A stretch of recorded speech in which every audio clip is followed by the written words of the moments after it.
Fala vascaínos, aqui quem tá falando é o João, sejam bem-vindos a mais um vídeo aqui no canal Sentimento Vascaíno. Bom, nesse vídeo vamos falar sobre o Coutinho, que já assinou o contrato com o Vasco da Gama e pode ser anunciado nesta quarta-feira. Vamos falar também sobre o Boca Juniors, que tem interesse na contratação do Carlos Palacio, jogador ex-Vasco, o Vasco tem um direito do jogador. Vamos falar também sobre a provável escalação do jogo de hoje contra o Corinthians, às 7 horas no São Januário, e tudo mais sobre a partida. Vamos falar sobre também o garoto Estrela, que acabou passando por uma cirurgia, e foi considerada uma cirurgia de sucesso pelo Vasco da Gama. Tem informação também sobre um convite da Força Jovem que fez para os torcedores e também para as outras organizadas. Então vem conferir comigo mais um giro de notícias sobre o Vasco da Gama.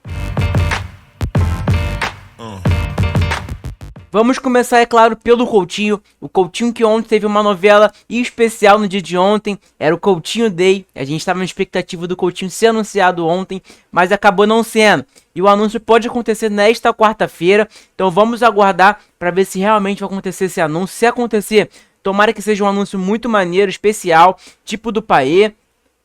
Vai ser um anúncio provavelmente muito melhor do que o Payet, né?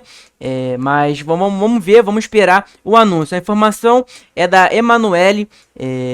O Felipe Coutinho já assinou o contrato com o Vasco, que foi pré-registrado na CBF. O Cruz Maltino enviou o documento para assinatura do Aston Villa no final da tarde.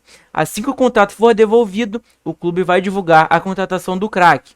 Então essa notícia foi de ontem e provavelmente o Coutinho vai ser anunciado hoje pelo Vasco da Gama. O horário a gente não sabe. Ontem tinha informação que ele ia ser anunciado às 11 horas, aí falaram às 11 horas da noite, aí falaram pela tarde, e aí ficou nessa incógnita, a gente não sabia que horas que ia ser anunciado, nem o dia mesmo, se ia ser anunciado ontem, mas acabou que o Coutinho não foi anunciado no dia de ontem. E aí também teve essa notícia aqui do Wellington Campos, que ele falou que está assinado, o contrato de Felipe Coutinho com o Vasco está assinado, agora aguardamos o anúncio oficial da vinda do craque. Então é uma notícia do Wellington Campos aí para vocês, que ele provavelmente vai vir para o Vasco da Gama sim, e vamos esperar pelo anúncio de Felipe Coutinho no Vasco da Gama, tá bom? A outra informação que temos é sobre o Carlos Palacio, que pode ir para o Boca Juniors. A informação é do Ger Garcia Grova, é um gringo que cobre os times da América do Sul. Então tá ali a informação, o Boca Juniors retomou seu interesse no meia Carlos Palacio. Para quem não sabe, o Carlos Palacio foi a primeira contratação da 777 no Vasco da Gama. Na época que o Vasco ainda estava na Série B, a 777 pagou 10 milhões, cerca de 10 milhões por aí no Carlos Palacio, e acabou que ele não deu certo. O Vasco possui 60% dos direitos econômicos do jogador. O jogador que hoje em dia está no Colo-Colo. O Vasco acabou vendendo ele para o Colo-Colo, mas o Vasco possui uns direitos econômicos do jogador. Já o Colo-Colo possui 40%. O Colo-Colo tem 40% do jogador, que é menos que o Vasco. A multa rescisória do jogador é de 4,5 milhões de dólares. Então é uma informação muito importante para o Vasco.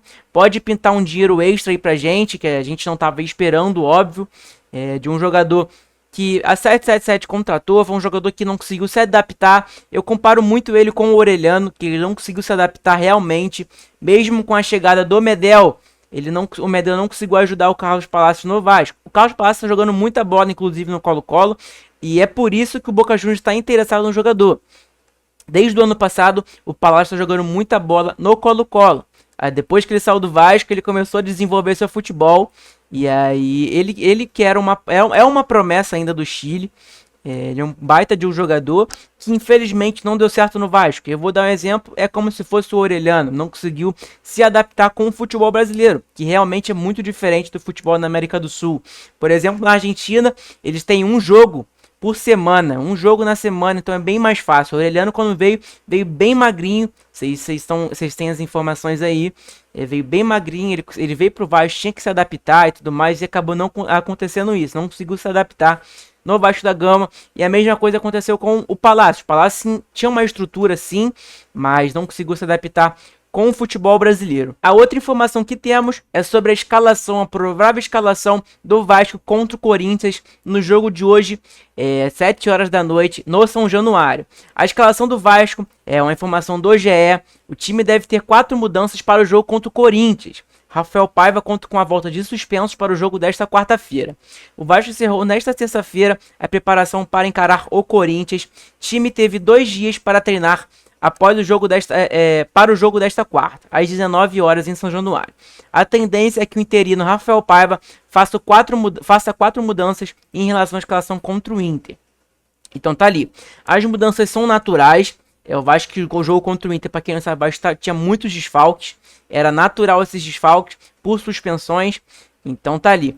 O zagueiro Maicon, lateral esquerdo, Lucas Piton, volante Hugo Moura e o atacante David devem voltar ao time titular depois de cumprirem suspensão. Esses 4 jogadores que estavam suspensos contra o Inter, a gente acabou não tendo eles. E por incrível que pareça, a gente acabou ganhando do Internacional, mesmo que com essa limitação que a gente tinha. Então a provável escalação do Vasco contra o Corinthians dentro de São Januário é com Léo Jardim no gol, na lateral direita o Paulo Henrique, como zagueiro o Maicon e o Léo, na lateral esquerda Lucas Piton, volante Matheus Carvalho, Matheus Cocão, Hugo Moura, JP, então a gente vai vir com 3 volantes. O JP que é um volante mais avançado, vamos dizer que ele é praticamente um meia. É quase isso, é tipo um 8, um camisa 8. Então vai vir com 3 volantes, Hugo Moura, Matheus Cocão e JP. O Rafael Paiva que tá dando oportunidade pro JP, isso é bem maneiro, que não acontecia normalmente. JP tentando ao decorrer do jogo, jogou muito bem contra o Internacional também. E na ponta direita, o Adson, que tá jogando muita bola, foi o destaque do jogo, sim, contra o Internacional. Ele e o Matheus Cocão, mas o Adson jogou muita bola e tá conseguindo desenvolver seu futebol dentro do Vasco. Ele tá mostrando pra gente por que ele valia aquele dinheiro. O Vasco, pra quem não sabe, pagou 30 milhões no Adson, que tava no Nantes, na França. Então na ponta esquerda a gente vai ter o David e no ataque o nosso capitão, o nosso pirata, Verratti. Então essa é a provável escalação do Vasco para a partida contra o Corinthians às 19 horas, dentro de São Januário. Os ingressos, para quem não sabe, estão esgotados. Vai ter um caldeirão dentro de São Januário para esse jogo. Uma informação extra para vocês é sobre a transmissão do Vasco e Corinthians. Quem não vai poder ir para o São Januário vai assistir de casa, no seu sofá, torcendo pelo nosso Vascão. A transmissão vai ser exclusiva pelo Premier, com narração do Dandan Pereira, com os comentários de Paulo Nunes e Renata Mendonça. Então essa é a informação do pessoal que não vai poder ir pro jogo, infelizmente, vai assistir de casa, então vai ter a narração do Dandan Pereira, tá bom? Agora vamos falar sobre o nosso garoto estrela, que infelizmente acabou passando por uma cirurgia no joelho. Ele que tinha um problema crônico dentro do joelho, desde pequeno ele tinha esse problema na região, ele sentiu o joelho travar durante várias vezes. Isso não é normal, para o jogador de futebol não é normal ter um problema no joelho. Problemas no joelho que são normalmente muito graves, ainda mais para jogadores. Então tá ali, a informação é do Atenção Vascaínos. O meia Guilherme Estrela passou por cirurgia no joelho, que foi considerada um sucesso, mas foi mais complicado do que o esperado. Provavelmente o Cria só volta a jogar em 2025, mas já sim um problema crônico na região. Infelizmente, o nosso garoto Estrela, que acabou sentindo esse problema do joelho travar contra o Botafogo, e depois disso, ele acabou tendo que passar por uma cirurgia. E a cirurgia foi um sucesso. Foi mais complicado que o normal, mas acabou terminando com um sucesso, né? Então, cara, é uma informação triste. O Estrela, que começou jogando muito bem contra o São Paulo, acabou nos surpreendendo. Rafael Paiva surpreendeu a torcida, surpreendeu todo mundo, colocando ele como titular. Ninguém estava esperando. E ele acabou fazendo um gol. Um dos 4 gols que o Vasco meteu no São Paulo foi o gol dele, foi o segundo gol, que foi um gol muito importante também, tanto para ele, tanto pra gente. Então, infelizmente, vai acabar não jogando mais esse ano pelo Vasco. A última informação é sobre a Força Jovem, que fez um comunicado chamando todas as organizadas para estarem presentes na curva de São Januário, na partida contra o Corinthians. Para quem não sabe, a GDA, infelizmente, acabou de sair da união das torcidas do Vasco, então ela não fica junto com a Força Jovem nem com a Mancha.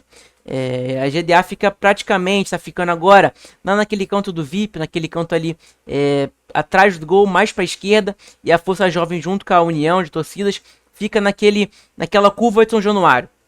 E aí a Força Jovem fez um comunicado para trazer a informação para vocês, chamando todos os torcedores, todo mundo das organizadas, para ficar todo mundo junto, para fazer aquele caldeirão. E o que eu acho muito maneiro, eu acho que a torcida do Vasco tem que estar muito mais unida. O nosso time melhorou com o Rafael Paiva, os jogadores estão motivados, Então, cara, Caldeirão vai estar lotado, a gente tem que fazer uma pressão em cima deles. O Corinthians, que tem um excelente desempenho dentro de São Januário, infelizmente tá melhor do que a gente dentro de Januário, mas a campanha do Corinthians no Brasileirão não é tão boa. A gente tá vindo de uma ótima fase, eles estão vindo de uma péssima fase. Eles que pelo último jogo acabou ganhando do Vitória no último minuto, com um gol de escanteio ali que cruzou na área, e o cara acabou chutando pro gol. E o último jogo acabou perdendo de 3-0 pro Cruzeiro, lá no Mineirão. Então o Vasco está vindo de boas sequências de vitórias contra o Fortaleza e contra o Internacional. Então vai ser um verdadeiro caldeirão em São Januário, né? Esse foi o vídeo, galera. Eu espero que vocês tenham gostado muito. Muito obrigado pelo apoio de vocês, eu agradeço demais. Eu tô esperando fazer uma live para vocês, pra gente esperar o anúncio do Felipe Coutinho dentro do Vasco, tá bom? Então a gente vai acompanhar essa doideira que é o Felipe Coutinho, se vai vir ou não para o Vasco da Gama, tá bom? Então, saudações vascaínas. Esse foi o vídeo, eu espero que vocês tenham gostado. Deixa o like aí, se inscreve no canal que é muito importante, vai me ajudar demais, vocês não fazem ideia, tá bom? Muito obrigado pelo apoio de vocês, nosso canal tá crescendo cada vez mais. Tem muitos vascaínos chegando aqui e me conhecendo também, tá gostando muito do canal, elogiando. Então, muito obrigado. Provavelmente vou fazer uma live hoje, então fica ligado. Lá pelas 11 da manhã, provavelmente eu abro a live, tá bom? Muito obrigado pelo apoio de vocês. Tamo junto, saudações vascaínas e até a live ou o próximo vídeo.